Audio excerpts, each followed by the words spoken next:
So Bernie's been out pushing his new book, It's Okay to Be Angry About Capitalism, where of course he goes on and on and on about the billionaires, but he seems a little confused about things. Watch this exchange. You highlight something about the sort of paradox or the way that American capitalism has developed over the last 2 decades, which is there are lots of things that have gotten cheaper, right? Flat screen TVs, smartphones, all this stuff, right? The pillar core of what would make a middle class life, right? That you could own a home, that you could have health insurance, that you could send your kids to college. All those have gotten much, much, much, much more expensive over time and harder and harder for middle class and working class folks to reach. Chris, there is a reason why even before COVID, life expectancy in the United States is in decline. And the reason is that tens of millions of working people are living under enormous stress. Yeah. They can't afford rent. They can't afford health care. They can't afford childcare. They can't afford groceries. And the question again, what this book is about is saying, really, why? Why do we have more income and wealth inequality than we have ever had in the history of this country? Why, with new technology, are we not creating a situation where all of our people have a decent standard of living? Bernie, my man, you and your pal Chris Hayes there on MSNBC just made the case for capitalism. The things you guys listed as getting cheaper are the things where new technology is welcomed and they're provided by business. Yeah, sometimes even billionaires. The things you complained are getting more expensive for middle-class Americans are the things where new technology is resisted and they're provided by the government or massively controlled by the government. This exact point was made brilliantly last week by top Silicon Valley investor Mark Andreessen. This chart shows price changes across different sectors. The blue lines are things that are getting more affordable: TVs, toys, cell phones, clothing. The red lines are things that are getting more expensive: childcare, medical care, college tuition, hospital services. As Mark Andreessen points out, the blue sectors are where you've seen private sector competition, innovation, and technological advances.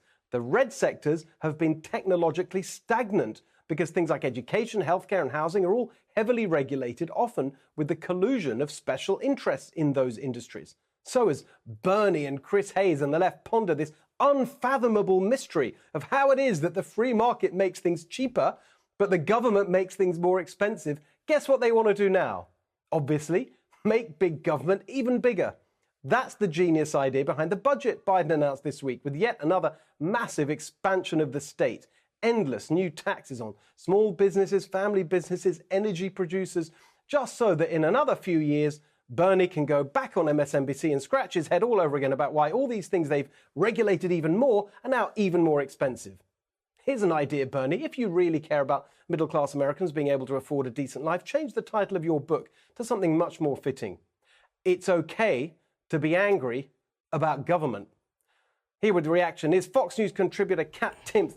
What are you angry about, Kat? Government or capitalism? Yeah, right. I'm smiling, but I am very angry when I hear stuff like this. I hate this idea that it's somehow compassionate to have the kind of view that Bernie Sanders has. It's compassionate to maybe give people money. It's not compassionate to take people's money and then redistribute it because you believe that you know better how to spend it. That's not compassionate. That's being arrogant. And it's just a fact that capitalism has lifted more people out of poverty, market-based systems than any other system in the history of the world. So the capitalist view actually is the compassionate one. I know, and it's amazing when you just watch them there.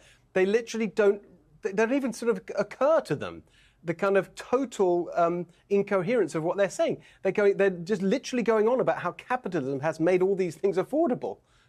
Yeah, they're complaining about it. No, and Bernie he likes to talk about capitalism, saying, and in the United States, we have this uber capitalism or unfettered capitalism. I don't know what he's talking about because I look at my check and I look how much the government takes out. Seems pretty fettered to me. And the burdens on businesses, I mean, with COVID, he mentioned COVID. So many businesses, to be open was illegal for more than a year in many states, okay? So what they need now is more of a financial burden. The ones that were able to survive that, you're gonna make it even harder. It honestly makes me sick.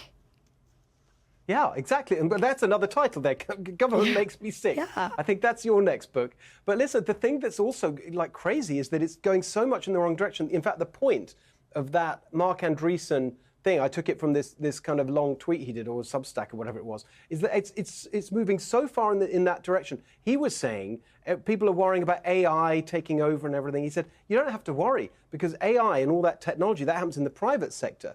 Since everything is becoming more and more dominated by government, and government is so useless at technology anyway, we don't have to worry. In the end, 99% of the economy will be government if we keep going in this direction. Absolutely, and that's not a good thing. And I think that they've gotten way too far with this message by, again, promoting it as this one of compassion.